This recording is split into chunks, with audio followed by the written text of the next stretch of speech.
ശ്രീ സത്യനാരായണൻ നമുക്കൊപ്പം ചേരുകയാണ്. പ്രിയപ്പെട്ട പ്രേക്ഷകരെ, 6 വർഷമായി 2 കുടുംബങ്ങൾ മാത്രമല്ല രാഷ്ട്രീയ കേരളം രാഷ്ട്രീയ ഉദ്യോഗത്തിലാണ് ഈ കേസിൻ്റെ നാൾവഴികളൊക്കെ കണ്ടത്. ആദ്യം CBI ഈ കേസ് ഏറ്റെടുക്കുന്നതിനെതിരെ സംസ്ഥാന സർക്കാർ 1,11,00,000 രൂപ മുടക്കി സുപ്രീം കോടതി വരെ പോയി. ആ കേസിൽ തോറ്റ് CBIക്ക് ഒടുവിൽ കേസന്വേഷണം കൈമാറി. കേസന്വേഷണം കൈമാറുന്ന ഘട്ടത്തിലും ക്രൈംബ്രാഞ്ച് ഫയലുകൾ കൊടുക്കാതിരിക്കുന്നതുമൊക്കെ നമ്മൾ കണ്ടു.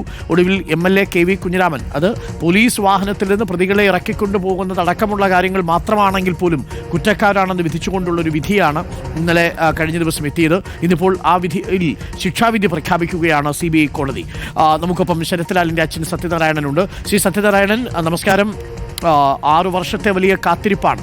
എന്താണ് ഇന്നത്തെ വിധിയിലുള്ള അങ്ങയുടെ പ്രതീക്ഷ?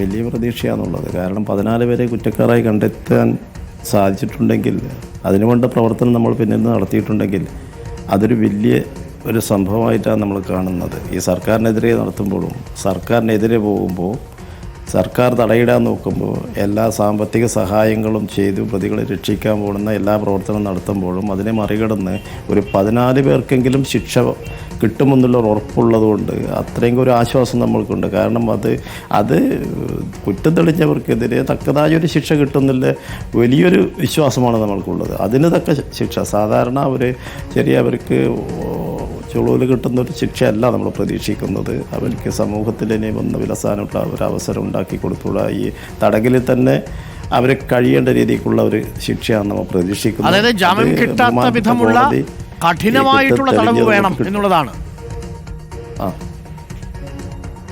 അത് തന്നെ അതിനു വേണ്ടിയാണല്ലോ നമ്മൾ ഇത്രയും ഈ 6 വർഷം വരെ നമ്മൾ ഈ പോരാടിക്കൊണ്ടിരുന്നതും. അതിൻ്റെ പ്രയാസങ്ങൾ അനുഭവിച്ചവർക്ക് മാത്രമേ മനസ്സിലാവൂ. കാരണം ഒരു പ്രസ്ഥാനത്തോട് മാത്രമല്ല നമ്മൾ ചെയ്യുന്ന, ഒരു വ്യക്തിയോടോ അല്ല ഒരു കേസ് നടത്തുന്നത്. നമ്മളെ സംരക്ഷിക്കേണ്ടവർ, നമ്മളെ ശിക്ഷിക്കാൻ വേണ്ടി പ്രവർത്തിക്കുന്ന ഈ പ്രവണത, അത് സമൂഹത്തിൽ കൊടുക്കുന്ന ഒരു മെസ്സേജ് വലിയ തെറ്റായ സന്ദേശമാണ്. അതിനെതിരെ നമ്മൾ ഒരു കുടുംബം നീങ്ങുന്നുണ്ടെങ്കിൽ അതിൻ്റെ പ്രയാസങ്ങൾ അത് അനുഭവിച്ചവർക്ക് മാത്രമേ മനസ്സിലാവൂ. കാരണം നമ്മൾ മക്കളെ നഷ്ടപ്പെട്ടുള്ള വേദനയും കഴിയുന്ന ഈ മക്കളെ പ്രസവിച്ചുള്ള അമ്മമാരുടെ സങ്കടങ്ങളോ നമ്മൾ നാടിൻ്റെ സങ്കടങ്ങളോ ഈ പൊതുജനം ഒരുപാട് മനുഷ്യസ്നേഹമുള്ള പൊതുജനങ്ങളടക്കം ഇതിൽ വളരെയധികം വേദനിക്കുന്ന ഈ സാഹചര്യത്തിൽ പ്രതികളെ വീണ്ടും രക്ഷപ്പെടുത്തിയവർക്ക് ശിക്ഷ കിട്ടാതിരിക്കാൻ വേണ്ടിയുള്ള ഈ പ്രവർത്തനം സർക്കാർ ചെയ്യുമ്പോഴുള്ള ആ വിരോധാഭാസവും ആ ഒരു പ്രയാസങ്ങളും അത് നമ്മൾക്ക് മാത്രമല്ല ഈ സമൂഹത്തിൽ തന്നെ വളരെ ഞെട്ടലുണ്ടാക്കുന്നൊരു കാര്യമാണ്. അവിടെ ജനാധിപത്യമോ നീതിയോ ഇല്ലാത്തൊരവസ്ഥയിലാണ് കാര്യങ്ങൾ പോയത്. അപ്പോൾ അതിനെതിരെ ഇത്രയും 14 പ്രതികളെയെങ്കിലും ശിക്ഷിക്കപ്പെടുന്ന രീതിയിലേക്കുള്ള പ്രവർത്തനം നമ്മൾ ഭാഗത്തുനിന്ന് ഉണ്ടായിട്ടുണ്ടെങ്കിൽ അത് നമ്മുടെ കൂടെ എല്ലാ പ്രസ്ഥാനങ്ങളും മൊത്തം സമൂഹവും നമ്മുടെ കൂടെ ഉള്ളത് കൊണ്ട് ഇവിടം വരെ എത്തിച്ചേരാൻ പറ്റി. അപ്പോൾ നമ്മൾ 24 പ്രതികളെയാണ് കുറ്റം ചെയ്തതായി കണ്ടെത്തിയിരുന്നത് പ്രാഥമികമായി. പക്ഷേ കോടതി 10 പേരെ വെറുതെ വിട്ടു. അതിനെതിരെ അപ്പീൽ പോകുന്ന കാര്യത്തിൽ തീരുമാനമായിരുന്നു ശ്രീ സത്യനാരായണൻ? അല്ല, അപ്പീൽ പോകുന്ന വെച്ചാൽ ഇന്നത്തെ വിധി കഴിഞ്ഞതിന് ശേഷം നമുക്ക് അപ്പീൽ പോകണമെങ്കിൽ നമുക്ക് നമ്മളെ പ്രസ്ഥാനമായി ഇതിന് പിന്നിൽ പ്രവർത്തിച്ച നമ്മുടെ പ്രസ്ഥാനം UDF പ്രസ്ഥാനമായും നമ്മുടെ അഡ്വക്കേറ്റ്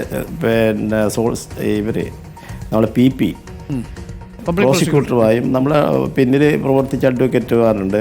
അവരുമായി കൂടിയിരുന്ന് ആലോചിച്ച് ഇതിൻ്റെ ശരിയായ പാളിച്ചകൾ മനസ്സിലാക്കണം. ഇവിടെ എന്തുകൊണ്ടാണ് കോടതിയെ നമ്മൾക്ക് തെറ്റുകരയെ ബോധ്യപ്പെടുത്താൻ പറ്റാത്തൊരവസരം ഉണ്ടായത്. അപ്പോൾ ഇവിടെയാണ് പാളിച്ച. ഇത് മനസ്സിലാക്കണമെങ്കിൽ വിധി പകർപ്പ് കിട്ടിയതിന് ശേഷം, ഇത് പഠിച്ചതിന് ശേഷം നമുക്ക് വീണ്ടും അങ്ങോട്ട് മുമ്പോട്ട് പോകും. ഏതായാലും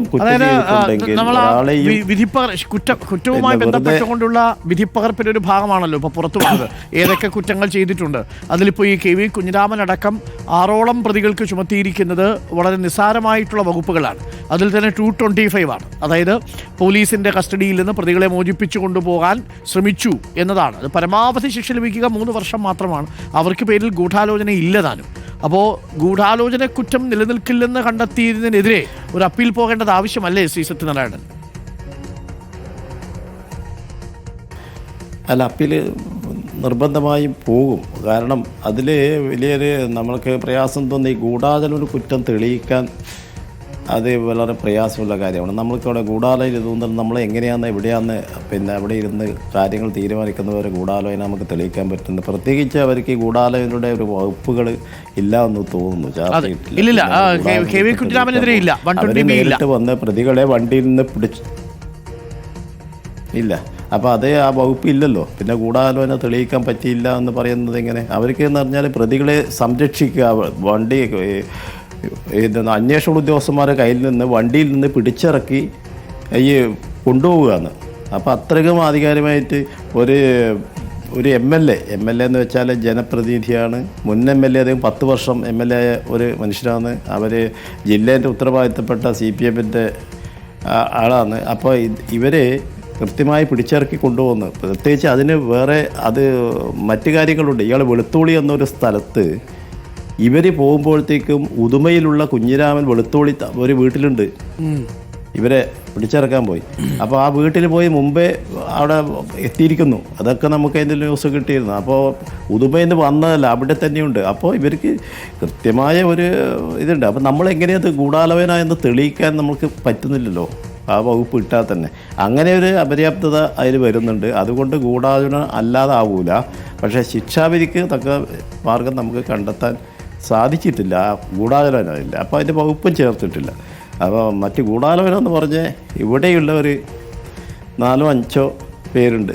അവരാണ് ഗൂഢാലോചന കുറ്റത്തിൽ. അതെന്തുകൊണ്ട് അവർ രക്ഷപ്പെട്ടു എന്നുള്ളത് നമുക്ക് ഏറ്റവും ഒരു സങ്കടപരമായ കാര്യം. എന്തായാലും കുറേ നാളുകൾ ഉറക്കമില്ലാതെ 6 വർഷം പോയി ഈ പോരാട്ടത്തിലായിരുന്നു ശ്രീ സത്യനാരായണൻ അടക്കമുള്ളവർ. കൃപേഷിൻ്റെ കുടുംബവും അങ്ങനെ തന്നെയാണ്. ഇപ്പോൾ എന്തായാലും ഇന്ന് വിധി വരാൻ പോകുന്നു. ഇന്നത്തെ ശിക്ഷാവിധി കേട്ടിട്ടേ ഒരു ഉറക്കം സാധ്യമാവൂ. പഴയ ഉറക്കം ഒരിക്കലും തിരിച്ചു കിട്ടില്ലെങ്കിൽ പോലും, അല്ലേ ശ്രീ സത്യനാരായണൻ? അതെ നമ്മൾ പ്രവർത്തിച്ചിരുന്നത് നമ്മൾക്ക് മക്കളെ നഷ്ടപ്പെട്ടു പറഞ്ഞാൽ ലോകത്തിലേക്ക് ഏറ്റവും വലിയ ദുഃഖം എന്ന് പറഞ്ഞാൽ പുത്രദുഃഖം തന്നെ. അത് പണ്ട് പുരാണങ്ങളിൽ തന്നെ പറഞ്ഞു. അത് അനുഭവിച്ചറിയുന്നവരാണ് ഞങ്ങൾ. അപ്പം ഞങ്ങൾക്ക് കിട്ടാവുന്ന ഒരു നീതി എന്ന് പറയുന്നത് മക്കളെ ഇല്ലാണ്ടാക്കിയത് അതെന്തുകൊണ്ട് ചെയ്തു?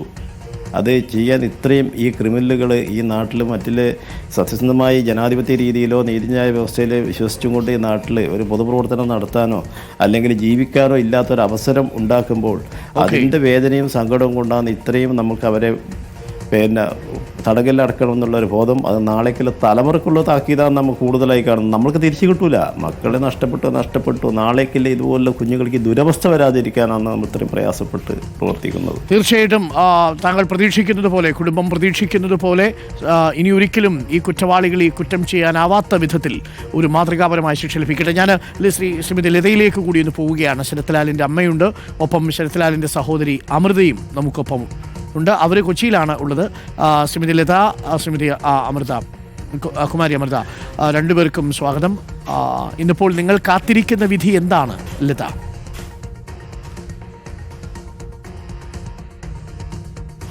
കാത്തിരിക്കുന്നത് പ്രതികൾക്ക് കടുത്ത ശിക്ഷ തന്നെ കിട്ടണം. അമൃത, കടുത്ത ശിക്ഷ എന്ന് പറയുമ്പോൾ ഇനി പ്രതികളും ഈ 14 പ്രതികൾക്കും കടുത്ത ശിക്ഷ തന്നെ കിട്ടണം എന്നതാണ് ആഗ്രഹം, അല്ലേ?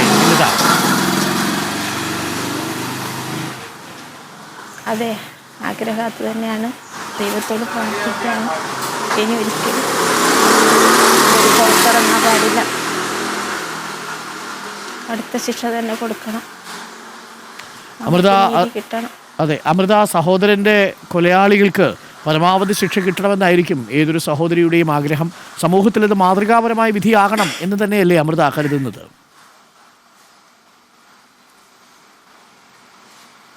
അതെ, അങ്ങനെ തന്നെയാണ് ആഗ്രഹിക്കുന്നത്. നമ്മൾ 6 വർഷമായുള്ള ഒരു നിയമ പോരാട്ടമാണ് നടത്തിക്കൊണ്ടിരുന്നത്. അപ്പോൾ അതിനനുസരിച്ചുള്ള നമുക്ക് അനുകൂലമായ ഒരു വിധി തന്നെ ഇത് കോടതിയിൽ നിന്ന് ഉണ്ടാകുമെന്നാണ് പ്രതീക്ഷ. നമ്മൾ ഒരുപാട് പ്രതികളിലൂടെയാണ് കടന്നുപോയിട്ടാണ് ഇങ്ങനെ ഒരു CBIയുടെ അന്വേഷണമൊക്കെ നേടിയെടുത്തത്. അപ്പോൾ CBI നല്ല രീതിയിൽ ഈ കേസ് അന്വേഷിച്ചിട്ടുണ്ട് എന്ന് തന്നെയാണ് ഞങ്ങളുടെ വിശ്വാസം. കേസ് നല്ല രീതിയിൽ മുന്നോട്ട് പോയിട്ടുണ്ട്. അതിനനുസരിച്ച് തക്കതായ ശിക്ഷ തന്നെ ഈ 14 പ്രതികൾക്കും കോടതി ഇന്ന് വിധിക്കുമെന്ന് പ്രതീക്ഷിക്കുന്നു.